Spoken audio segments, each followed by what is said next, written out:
Estava explicando para o pessoal que a gente vai falar sobre as dietas e emagrecimento. Eu tô só tentando. Tá aparecendo meu vídeo, Helena? Espera um pouco. É, eu tô só tentando conectar aqui, tá? Acho que o Instagram tá com algum problema hoje. E, pessoal, acho que todo mundo já ouviu falar na dieta cetogênica. É uma dieta que tem que ser com orientação médica. A diferença dela entre LA e a low carb é a quantidade de carboidrato.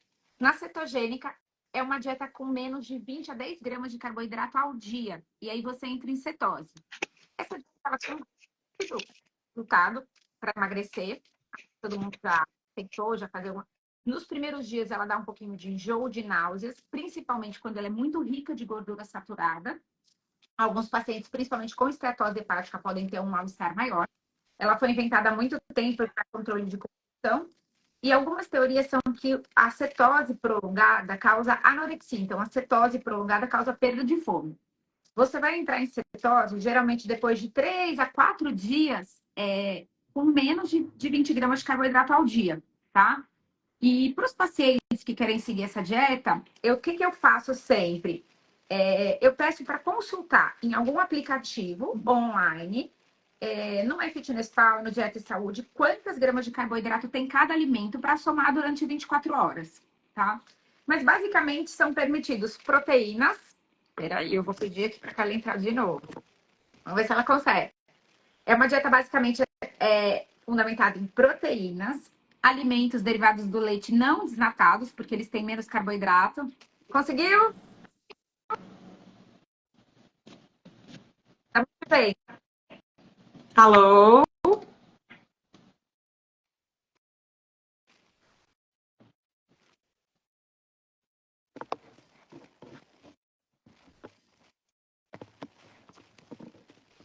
Helena, você tá aí? Tá me ouvindo? Tô ouvindo e te vendo. Ai, que bom. Pode continuar falando aqui. Estava explicando para as pessoas sobre a dieta cetogênica, que é a mais popular, e é uma dieta já com mais de 22 anos, né? Começou com o Dr. Atkins. E a diferença entre ela e a low carb é que ela é mais restrita, né? Ela chega a ter mais ou menos 15 a 20 gramas de carboidrato no máximo. E o paciente entra em cetose. E essa cetose, algumas pessoas sugerem que ela causa, depois de 3 a 7 dias que você está em cetose, ela diminui o apetite, né? Eu tô só meio desconcentrada porque assim, você tá me vendo normal? Porque pra mim tá tudo travado. Mas Não, eu tô vou te ficar. vendo, tô te Então eu não ouvindo. vou nem mexer. Vamos continuar, porque eu acho que hoje o Instagram tá com algum problema, só para as pessoas entenderem, né? A gente acabou atrasando porque tá dando. Tá travando o Instagram. Então eu não tô vendo, mas vocês estão me ouvindo, a gente pode continuar assim.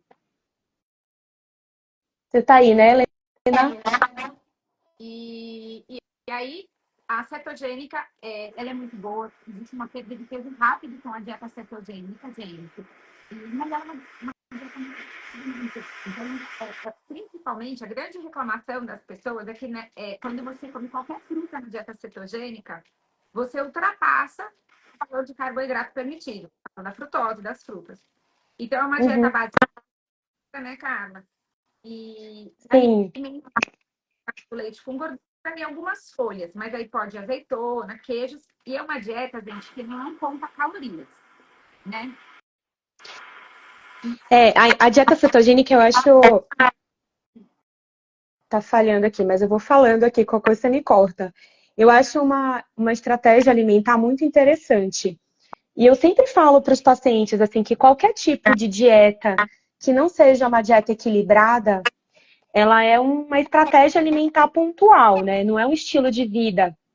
Então, eu acho muito interessante a gente pensar dessa forma. E tem um resultado excelente, né?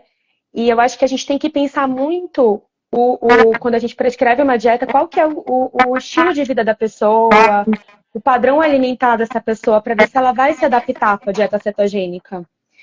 Mas é uma estratégia alimentar que tem bastante resultado e que é muito interessante, assim, na maioria dos casos. Agora, a gente tem bastante bastante estudo, né, com dieta cetogênica. Então, acho que tem bastante médico que eu vi que entrou na live.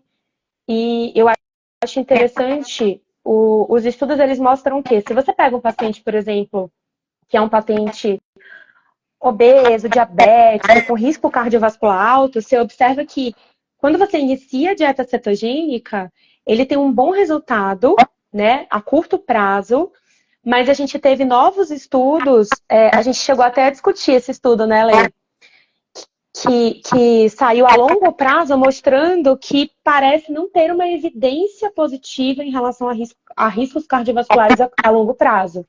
Por isso que a gente precisa tomar cuidado com a prescrição de dietas como estilo de vida e não como estratégias, né, pontuais ali no tratamento de um indivíduo. Ela pode ser uma estratégia pontual para um paciente que quer ter uma perda de peso rápido. Uhum.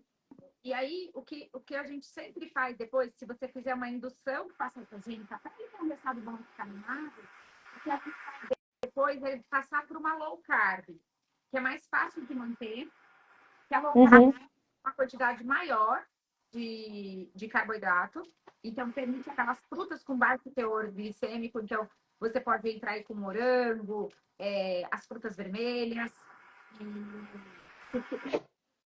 a quantidade de vitamina C para você, para o paciente, e ao mesmo tempo ser mantida, né?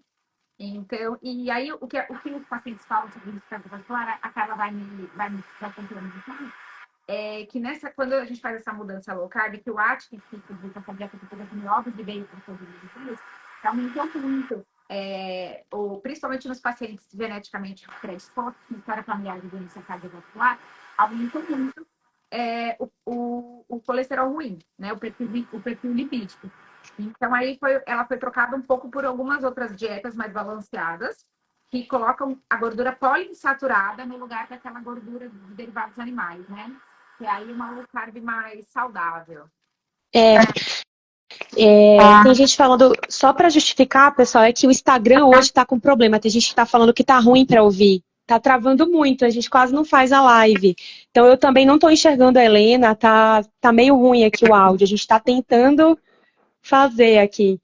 Mas respondendo, né, o que a Helena tá falando, é interessante mesmo isso, porque quando você estabelece uma dieta cetogênica, tem algumas questões. Por exemplo, quando a gente fala, por exemplo, o paciente que tem um cálculo de vesícula, às vezes não necessariamente pela dieta, mas pela perda de peso muito intensa, esse paciente ele pode ter uma cólica biliar, algumas coisas assim. Existem algumas questões também de aumento de ácido úrico que podem acontecer. Então, para quem tem uma hiperuricemia importante, isso pode acontecer. Agora, uma coisa que eu observo muito é arritmia, Ele. Então, assim, eu já peguei alguns pacientes que chegaram que já tinham uma predisposição, né? Fazendo uma fibrilação atrial ou ectopias, uma densidade de ectopias aumentando por conta de dieta cetogênica e de VLCD também, que é a dieta Very Low Carb, né? Alô? É importante saber o perfil metabólico do seu paciente, né? A gente sempre faz aquela entrevista alimentar, fazendo o recordatório de 3 dias, o diário de 3 dias, ou o recordatório das últimas 24 horas. E a gente tem algumas outras opções, que são dietas bem populares, que, tirando essas low carbs, que são dietas mais equilibradas, e principalmente a dieta BESH, que eu já te fiz um post sobre ela, que acaba também, que é uma dieta que foi criada para os pacientes hipertensos. E a composição dela é bem interessante, é bem mais fácil de ser mantida, né? Quer explicar um pouquinho? Pode ser. A dieta DASH, eu acho interessante porque eu acho que ela é uma dieta que se adapta muito mais ao perfil brasileiro, né? Ao dia a dia do brasileiro, assim. É uma dieta que é rica em produtos lácteos desnatados, né? Então a gente tem muita proteína do leite aí, que hoje em dia tá super em alta, né? Essa discussão. Então, uma dieta baixo em produtos ricos em sódio, uma dieta aumentada em potássio, então muito rica em legumes, verduras, frutas. E eu acho que ela se adequa muito bem ao perfil brasileiro e ela é uma dieta muito bem adaptada para o perfil do paciente hipertenso. Então, quando a gente avalia os estudos da dieta DASH, ela é onde ela vai ter um resultado melhor, né, no perfil do paciente hipertenso. Agora, quando a gente fala hoje de risco cardiovascular, né, no paciente obeso que tem, difícil não ter, né? É difícil pegar um paciente obeso que não tem ali um risco cardiovascular aumentado. O que a gente mais tem de respaldo em termos de estudo é a gente falando da dieta do Mediterrâneo, né, Lê? É uma das que eu mais gosto. E mesmo que o paciente não tenha o hábito, às vezes, da castanha, do azeite, né? É uma dieta que permite, às vezes, até uma tacinha de vinho. É uma dieta que a gente vai colocando para o paciente, porque é uma dieta fácil de manter em qualquer lugar que ele vá. Ele vai ter, Uhum. né? Alô? E algumas dietas no mundo, elas foram estudadas baseado primeiro dentro da população, que aquela população tinha baixo risco cardiovascular, era uma população que tinha poucos obesos, e aí eles tiraram, né, exploraram a alimentação local. E a dieta do Mediterrâneo é uma dieta baseada nisso. E é uma das dietas mais preconizadas, é baseada em legumes, verduras, uma pouca quantidade de proteína e pouquíssima quantidade de carne vermelha, eles colocam uma vez por semana, e muito Uhum. que permite aí as castanhas, um chocolatinho amargo. Então, com equilíbrio, mas é uma dieta que tem é mais flexível, né, pra gente. E a gente também consegue, né? Lógico que a gente não vai ter os estudos para isso, mas a gente consegue tirar coisas positivas dela, né? Não, às vezes não prescrever ela completamente, mas a gente tem, por exemplo, em termos de estudo, tem o PREDIMED, né? Que foi um estudo grande que avaliou aí, ele traz a dieta cetogênica, ou desculpa, a dieta do Mediterrâneo para a gente, no paciente de alto risco cardiovascular. Então, tanto com azeite de oliva extra virgem, quanto com as castanhas, ele mostrou diminuição de risco cardiovascular. No paciente com insuficiência cardíaca, também a gente tem estudo, que é, se eu não me engano, é o próprio PREDIMED, eu acho que ele avaliou os pacientes com insuficiência cardíaca, e ele mostra a diminuição de risco cardiovascular de forma significativa com aqueles pacientes que eles consumiam as gorduras boas, né? Então, através do azeite e através das castanhas também. Alô? E o que a gente fala, eu vou falar só sobre. Então, assim, a gente tem essas dietas mais equilibradas, né? Então, a gente tem a cetogênica, com uma restrição de carboidrato importante, com a cetose, a low carb. Essas, a DASH e a MIB, que são mais estudadas e mais documentadas para proteção cardiovascular. E a dieta vegetariana, que também está bem alta. Tem a vegana e a vegetariana. Né? O importante para o médico, para vocês que prescrevem uma dieta vegetariana, sempre, lógico, cuidado com a vitamina B12. Uhum. Vale também a gente lembrar a B1, né? Que tem um estoque menor.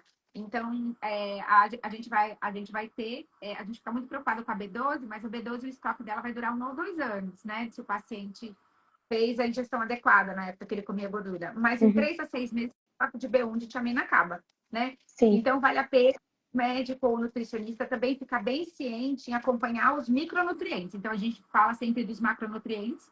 Nas dietas vegetarianas, uma dificuldade que eu tenho muito aqui é o paciente comer a quantidade de proteína necessária, né, Karina? Então, Sim. mais para o carboidrato mais fácil e acaba negligenciando os grãos de alto valor biológico. E depois, se alguém quiser saber, né? Então, lentilha, ervilha, grão de bico, feijão branco e acaba não. Então, a gente tem que ficar de olho nos macronutrientes e nos micronutrientes. Tá? É uma dificuldade que eu tenho bastante também, Lê.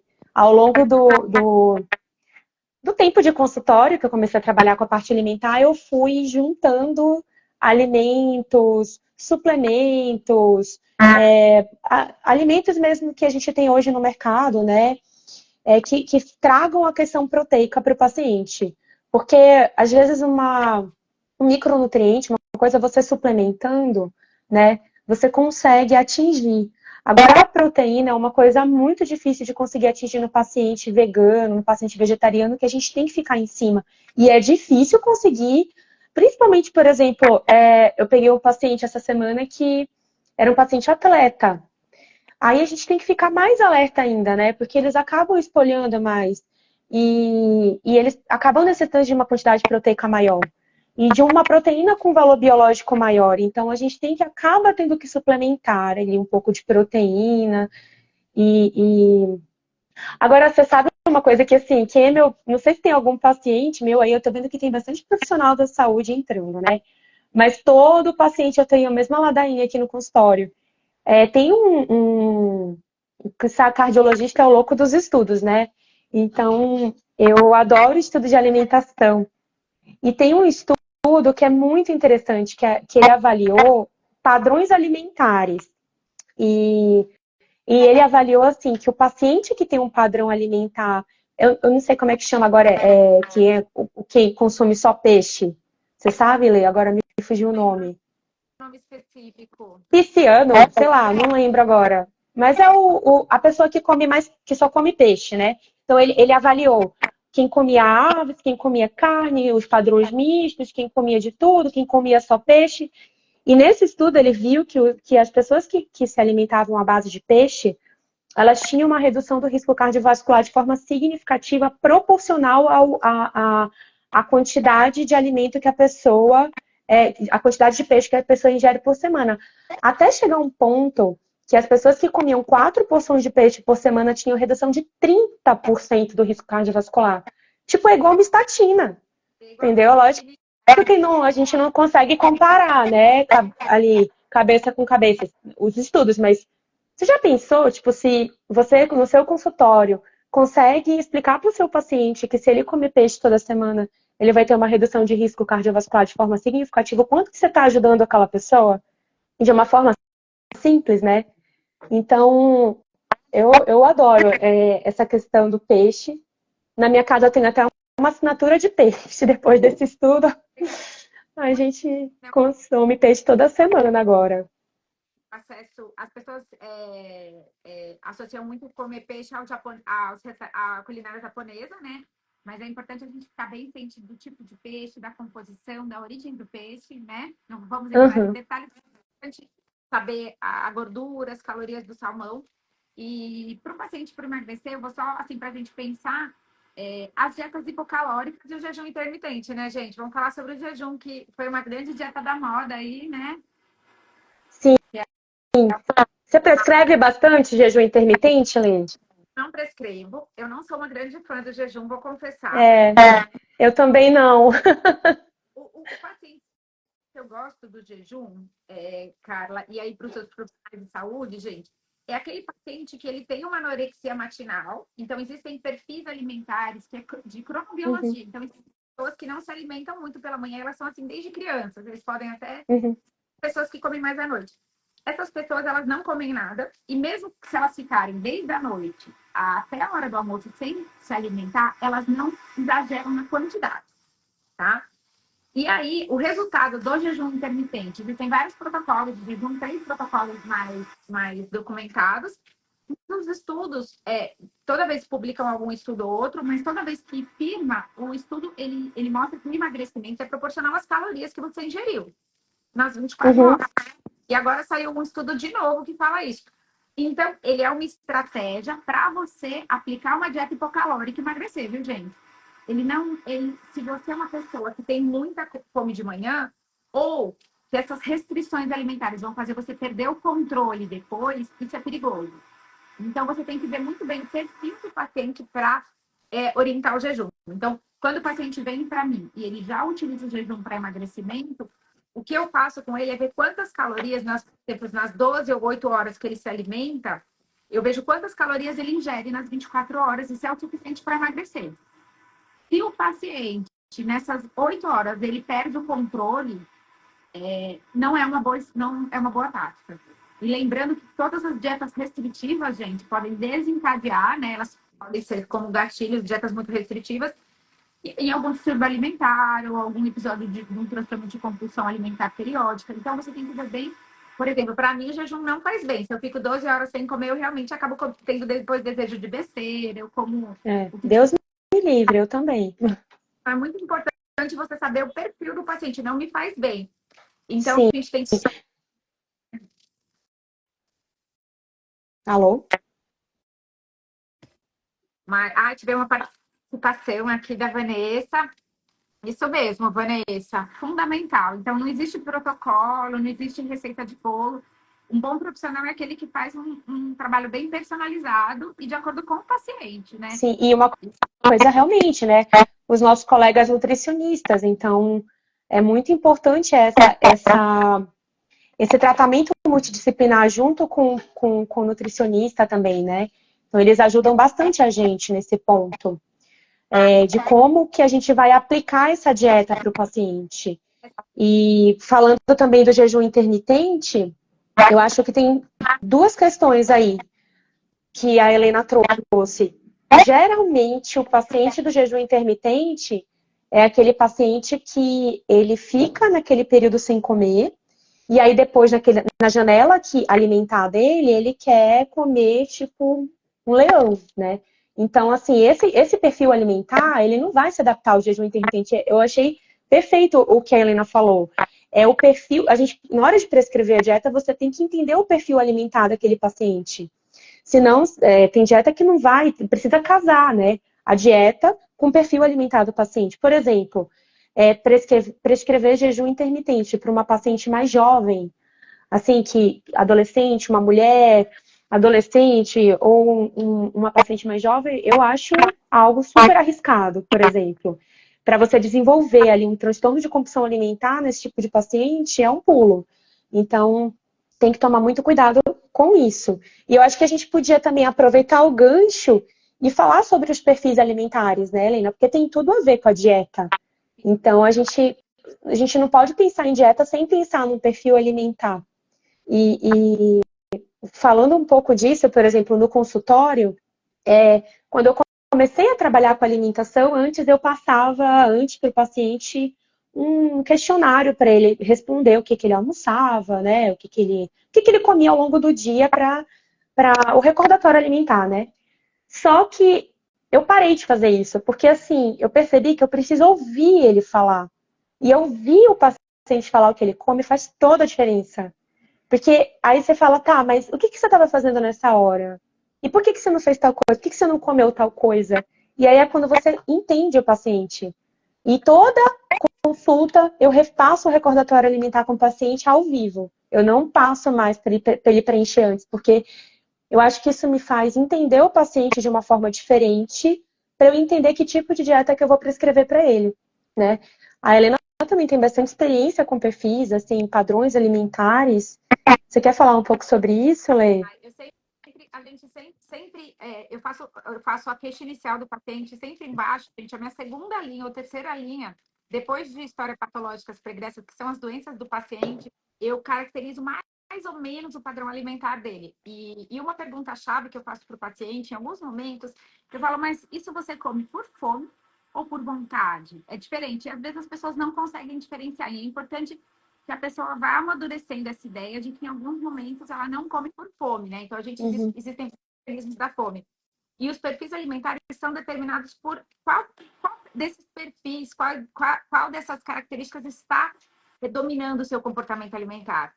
Então, eu sempre aí acabo caracterizando o paciente no começo, né? Já, tipo assim, se é um comedor noturno, se ele come muito na refeição, o que fez a pergunta mais ou menos, sabe? O que fez você ganhar esses X quilos, né? O que fez você engordar?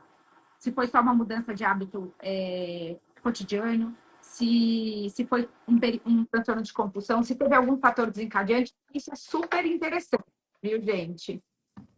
É. E uma outra coisa que eu percebi, desculpa, Lê, estava falando? Ah, É não, que, tava é que fixando, tá com delay, tá? tava Mas fixando. uma outra coisa que eu percebi ao longo, né, desse período que eu estou trabalhando com alimentação você faz o recordatório, conversa com o paciente, ele fala tudo que ele está comendo, mas se você voltar e perguntar, tá bom, e entre sei lá, o almoço e o lanche, você não comeu nada mesmo? Depois que eu comecei a fazer essa pergunta, Olha, eu acho que a maior parte dos pacientes fala, não, doutora, é só uma castanhinha. Ah, às vezes tem um negocinho, um chocolatinho. Ah, e aí, nossa, quando você vai ver, a maioria dos pacientes que estão ali no tratamento da perda de peso são aqueles pacientes que têm aquele perfil, né, que fica beliscando ali ao longo do dia. E aí, se você for tomar principalmente castanha, que é um negócio super calórico, que a maioria dos pacientes que eu converso é castanha, imagina quantas calorias não vão aí? Umas 800 calorias, 600, 800 calorias fácil, só de belisquete, né? E a pessoa nem, exato, a pessoa nem pensa na hora que ela foi te falar. O perfil beliscador, e aí ele vai ajudar a gente, né, junto com a dieta que a gente vai pensar em prescrever para esse paciente. Então, a gente estuda esse tipo de dieta, vê os fatores de risco para micro e macronutrientes, faz um caminho de acordo com o recordatório alimentar, então, vê a parte emocional da comida desse paciente, né? Poxa, eu vou restringir carboidrato para ele, eu vou restringir o jantar. Mas, poxa, o jantar é uma coisa importante para ele, ele reúne a família, ele reúne os amigos. Então, é importante você adaptar, não vai funcionar. Né? Então, a Vanessa, nutricionista, aqui fez uma ótima orientação, né? E sempre com a minha consulta, às vezes, eu peço que o paciente explique lá o retorno, né, cara, com o nutricionista. Então, naquele intervalo que o paciente vai se perdendo nas orientações, ou esquecendo, ele reforçar com a Nutri e organizar o cardápio melhor. Uhum. Ver as doenças existentes, né? Ver até ingestão de medicação. E a gente tem também que pensar sempre nas dietas dos pacientes pré, durante, né, no primeiro ano, no primeiro 6 meses, e pós-bariátrico também. Né? Aquela dieta mais Uhum. física, suplementação. Se quiser falar, ainda uns minutinhos, se quiser falar das dietas e suplementação, Carla. E você Sim. Desculpa, você pode repetir a última frase que falhou? Se quiser falar um pouquinho sobre os suplementos alimentares, também é uma coisa legal para a gente falar. As dietas complementando com os suplementos disponíveis hoje, tá? Os suplementos da moda, né? O que tem, o Sim. que não ajuda, o que tem evidência, o que vale a pena o paciente gastar dinheiro ou não. Uhum. Acho que quando a gente fala de suplementar a dieta, a primeira coisa que a gente pensa é no whey protein, né? Então, a primeira coisa que a gente pensa é para complementar. Então, o suplemento, o nome já fala, né? É para suplementar e não substituir uma alimentação. E quando a gente pega, por exemplo, um paciente, tem aquele paciente, por exemplo, que ele não consegue comer muita proteína, né? Então, eu tenho alguns pacientes que, doutora, eu só consigo um pouquinho, eu não consigo mais que isso. E aí você vai fazer o cálculo nutricional. Então, é tudo através de um cálculo, né? A gente precisa calcular a quantidade de calorias, a gente precisa calcular a quantidade de proteína que esse paciente está ingerindo. Então, por exemplo, falando então novamente do whey protein, você pega o que aquele paciente consome, você calcula o quanto que ele consegue consumir, você não atingiu uma meta proteica para esse paciente dentro da quantidade calórica, porque você tem que. É uma estratégia, né? Falando aqui de emagrecimento, que é o tema da aula, você tem que fazer um déficit calórico para esse paciente, mas você tem que atingir uma meta proteica.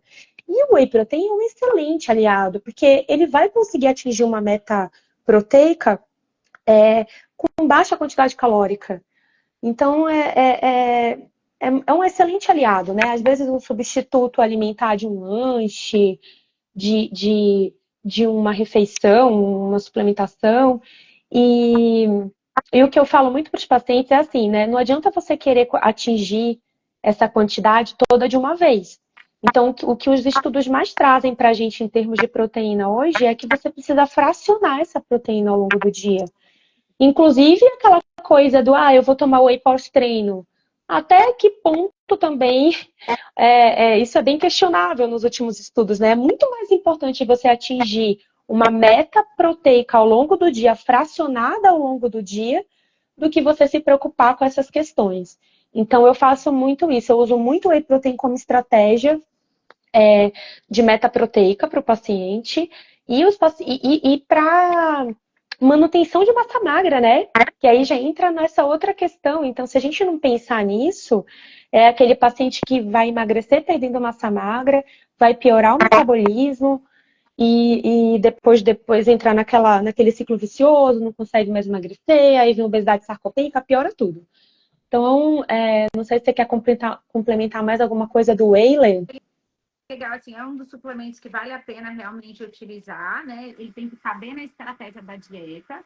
E existem três principais whey protein, gente, no mercado. E é importante sempre esticar quando o paciente, às vezes, fala uma marca que eu não conheço, eu peço para mandar o valor nutricional. E também, agora, ultimamente, estamos tendo bastante problemas com falsificação de whey. A gente tem o whey concentrado, o isolado e o hidrolisado, né? Então, o concentrado ele tem uma quantidade maior de carboidrato, mas o preço dele é um pouquinho melhor e ele é um pouco mais solúvel, gente. E o hidrolisado, o isolado, ele é mais a proteína do leite, ele tem uma quantidade menor de carboidrato, ele teve a quantidade o carboidrato do leite, da proteína do leite que acompanha separado num processo.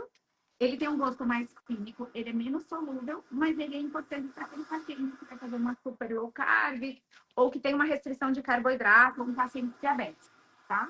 E o hidrolisado, aquele que teve passou por outro processo químico, que teve as proteínas quebradas para melhorar a ingestão. Então, esse hidrolisado, que é reservado, como o gosto dele é ainda mais artificial, eu deixo ele reservado no estado, eu deixo ele reservado para o paciente que fez bariátrica ou que tem alguma síndrome desabsortiva, tá? Algum problema intestinal, síndrome do intestino curto. Então, é específico. Então, eu falo para os pacientes, na mais grande maioria, concentrar entre o concentrado, né? Ficar concentrado e isolado. Isolado. Tem muita gente que fala, doutor, eu usei o whey e passei mal, eu tive distensão abdominal. Checar o tipo de adoçante que tem no whey. Porque a adoçância tem até aquele adoçante, o sorbitol.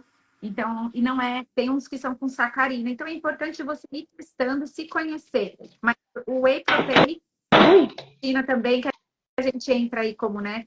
O whey protein eu acho que é uma coisa que vale a pena gastar dinheiro. A creatina é super importante também. Quer falar um pouquinho sobre a creatina? Posso falar, antes de falar sobre a creatina, eu queria só falar assim, como tem bastante médico na live, eu acho muito interessante, por exemplo, para qualquer profissional de saúde que está ali num consultório, tratando metabolismo, paciente que tá obeso ou não, assim, um paciente que tem, por exemplo, uma síndrome metabólica, ele está com pré-diabetes, tá dislipidêmico, triglicérides alto. Você tem que pensar em diminuir o índice glicêmico, né, da dieta desse paciente. E uma das melhores formas de você fazer isso é fibra e proteína, né? Então, se você pega a alimentação desse paciente, você fraciona, você não nem tira nada, mas se você só, lógico que a gente não vai fazer isso. Mas se você só pensar em proteinizar essa dieta e fracionar isso ao longo do dia, você diminui o índice glicêmico da alimentação desse paciente e você melhora o perfil metabólico dele, tanto por conta da dieta, que você melhorou nutricionalmente, diminuiu o índice glicêmico, proteinizou, quanto também você vai fazer com que esse paciente vá ganhando massa magra e vá melhorando, né, o perfil metabólico, vá mudando o tipo de gordura desse paciente, vai transformando aquela gordura branca numa gordura mais marrom. Então, assim, eu sou apaixonada por esse tratamento do paciente sempre junto com a alimentação. Eu acho que a gente consegue fazer grandes coisas, assim, com isso. Eu acho que todo profissional da saúde tem que, hoje em dia, né, que a gente tem essa epidemia, pandemia de obesidade, eu acho que todo profissional ele tem que saber tratar isso. E falando da creatina, nossa, a creatina é um suplemento que é maravilhoso, realmente. E o mais interessante que eu acho que a gente tem que falar aqui é do perfil de segurança. Então, a gente tem estudos que já podem respaldar a gente no uso da creatina. No paciente saudável, né, no paciente que tem uma função renal preservada, a gente sabe que a creatina, ela é segura. Então, ela não vai piorar, porque eu acho que é um grande medo do profissional de saúde, assim, tipo, que não está acostumado a trabalhar com suplementação, com esse tipo de coisa da função renal. Ou se alguém tiver alguma outra dúvida ou alguma coisa para pontuar, manda aqui pra gente, para ajudar a gente também. Mas eu acho que tem muito esse medo da função renal e a gente tem segurança de saber que não piora a função renal. E uma coisa que acontece é que ele vai ser metabolizado em creatinina, né? Então, assim, às vezes sobe um pouquinho a função renal, a creatina sobe um pouquinho no exame de sangue por conta do uso da creatina, não porque piorou a função renal. Se você suspende a creatina e repete esse exame de sangue, a creatina vai vir normal. Então, isso é uma coisa que acho que é interessante também a gente falar. Temos estudos tanto no idoso também, né? Tem sido bastante estudado agora com prevenção de demência, tem ações no intestino. E o que mais, Lei, da creatina, você quer falar? Me ajuda. Bem legal com déficit cognitivo, né? Então, ela foi associada a um menor déficit cognitivo em todas as idades, mas esse déficit foi melhor nos pacientes que consumiam creatina acima de 50 anos, né? E assim, de pureza, o que muda também, gente, é a quantidade de carboidrato, mas a quantidade de carboidrato é muito pequena, mesmo na não pura. Sendo de um bom fabricante, não precisa ser aquela creatina zero carboidrato, ela vai ter 3 gramas, 5 gramas de carboidrato por scoop, né? E a gente calcula de 3 a 5 gramas quando o paciente tem uma demanda maior, se é um paciente que treina 6 vezes por semana, faz esporte 2 vezes ao dia, a gente pode até aumentar. Aquela história da saturação, que tem que usar uma dose de 20 Sim. gramas. Eu não vi isso em nenhum estudo, não sei também se alguém quiser complementar. A gente tem, da questão da saturação, o que a gente tem, assim, o paciente que faz a saturação ou que não faz a saturação, ao final ali, se eu não me engano, um mês ou 6 semanas, eles vão estar iguais. Né? Então, assim, às vezes, se é um paciente que quer atingir a saturação mais rápido, né? Porque, sei lá, ele tem uma prova, alguma coisa assim, aí poderia ser um paciente para fazer a saturação. Mas se não tem pressa, não precisa. Eu não costumo prescrever a dose de ataque para ninguém. Assim, eu faço 3 gramas por dia mesmo para todo mundo. Assim, nunca prescrevi, nunca precisei. Não sei você, Lê. Eu acho que o importante é manter, se o paciente ele faz uma atividade física não programada de final de semana, mantenha para esse paciente, principalmente se ele tem uma baixa ingesta de proteína nas refeições, né? Uhum, E essa associação da proteína nas refeições, isso diminuiu muito o índice glicêmico. Tem sido muito, muito legal, assim, que se os pacientes, se a gente conseguisse ilustrar, né, às vezes a gente divulgar essas informações, as pessoas se fixariam maior na proteína, até em questão de saciedade, né, e saciação. Então, se manter uhum. por mais tempo, introduzindo proteína, é uma boa estratégia, né, para fazer o paciente emagrecer. Aí, ao final do segmento, sem perda de massa magra. É Sim, importantíssimo. isso é super importante. Lê, eu acho que a gente vai precisar começar a encerrar. Acho que está dando 1 hora de live. Senão a gente vai cair. Vamos lá. Pessoal, alguma dúvida? E aí, só estou reapresentando, obrigada pela participação de todos. Eu sou endocrinologista, a Carla, para o pessoal que entra pelo meu Instagram, ela é cardiologista e nutróloga. Nós discutimos muitos casos já há mais de um ano, e a gente está fazendo essa intersecção nessas lives entre a parte cardiometabólica, hormonal e nutricional, para que a gente tenha um texto do nutricional de saúde. A gente vai deixando, na próxima vez, a gente vai colocando os estudos, os nomes, a gente vai fazer nos próximos meses uma coisa mais técnica. Então, participem, divulguem. E a gente tem um canal já no YouTube, que é o Programa de Metabolismo Avançado, que tem bastante vídeo explicando sobre todas essas questões que a gente discute, tanto da minha área quanto da dela, falando sobre emagrecimento, medicações, hormônios, reposição hormonal, né, alimentação e coisas bem interessantes para vocês seguirem. E deixem aqui, depois a gente vai postar a live. Deixem ideias para as próximas, temas, perguntas. A gente vai abrir a caixinha de perguntas. E se não tiver algo que não ficou claro aqui, a gente vai respondendo ao longo da semana. Obrigada pela participação de todos.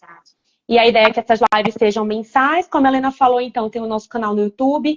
O nosso Instagram ainda é um bebê, mas a gente acabou de abrir também um aqui. Né? Então, é o Programa Metabolismo Avançado, onde a gente vai trazer temas sobre metabolismo, emagrecimento, reposições hormonais, alimentação.